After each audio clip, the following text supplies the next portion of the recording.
And while our next witness, Pat O'Brien, if he's here, coming up, I just want to mention, I should have mentioned it earlier, Assemblymember Weprin, who left, only left because he needs to be home before sundown for the Sabbath, and this time of year that's pretty early. So I wanted to just make that clear on his behalf.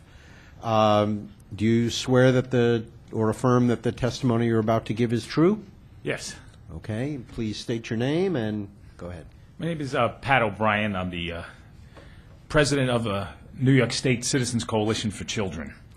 I certainly have prepared text that I'm going to say you guys can read that because everything that we wrote in the text has been addressed today.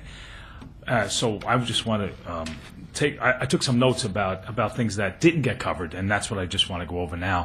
First of all, thank you very much for even being here. I mean, look, I know you said this was ending at 2, and the fact that it's still 20 after 4 and you're here, I think is amazing. Even thank you for giving us the reason why the gentleman had to leave, which I totally understand why they had to leave. So thank you. I don't know who may have said the hearing was going to be over by 2. We've never had a hearing that ended at 2. Oh, so. Good. No, it was in the papers. You know, it said 10 to 2, and that. Oh, you know, no, I'm amazed we're getting out before 8. Oh, okay. Oh, excellent, excellent. Well, then, thank you very much for your patience. It's such an important issue. I know where you guys are on the issue, so I don't have to convince you. So a couple of things. A question came up a little earlier today. What do the adoption agencies feel about this?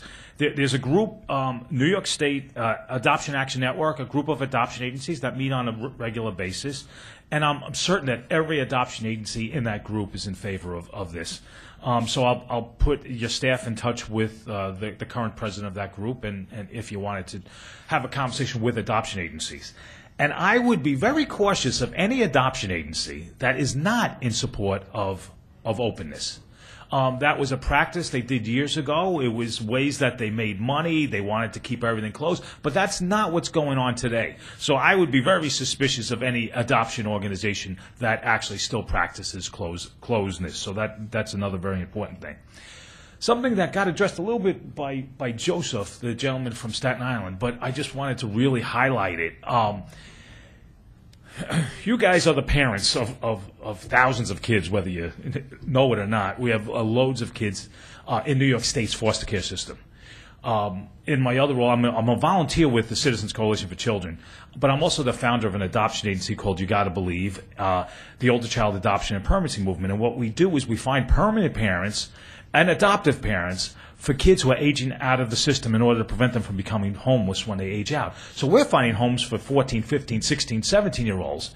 And the ironic thing, if we don't solve the problem of access to birth records, is the ironic thing. Right now, the agency practitioners play a game. We're not allowed to give the foster parents who are going to adopt the 14, 15, 16-year-old, we're not allowed to give them the kid's birth certificate. Now, how does that foster parent get the kid's Social Security? I don't know. Somehow they figure it out. I don't know how they get them working papers because we're not allowed to give them the information. We want these kids to be legally adopted. However, the day that this 16 or 17-year-old who lived with their birth parents on and off as young children, the day they get legally adopted, they're not allowed to have their original birth certificate anymore. So if somebody followed the letter of the law, they get and this great event of adoption happens to a 16 or 17-year-old. Why would a 16 or 17-year-old even want to consent to that if they knew their records would be cut off? We solve these problems when we allow open records. So I just wanted to point out the irony of how even it will help kids in our care right now if we if we give every adoptee access to their original birth certificate. New York State Citizens Coalition for Children has the major adoption conference in the country. I'm sorry, not in the country, in the state, in Albany on Mother's Day weekend. It's a Friday, May 9th, Saturday, May 10th. We have lots and lots of great workshops, but I just wanted to read you one of the workshops that we're doing on that day because of the circumstance of the way things are. It's being labeled Behind Closed Doors. being delivered by a board member of Coalition called Lisa Maynard. This workshop will discuss barriers that searching adoptees face and the challenges for agency staff who believe adoptees' rights to their original birth certificate but must conform to closed record laws. We're doing workshops on that, and we shouldn't have to. We just should have open records.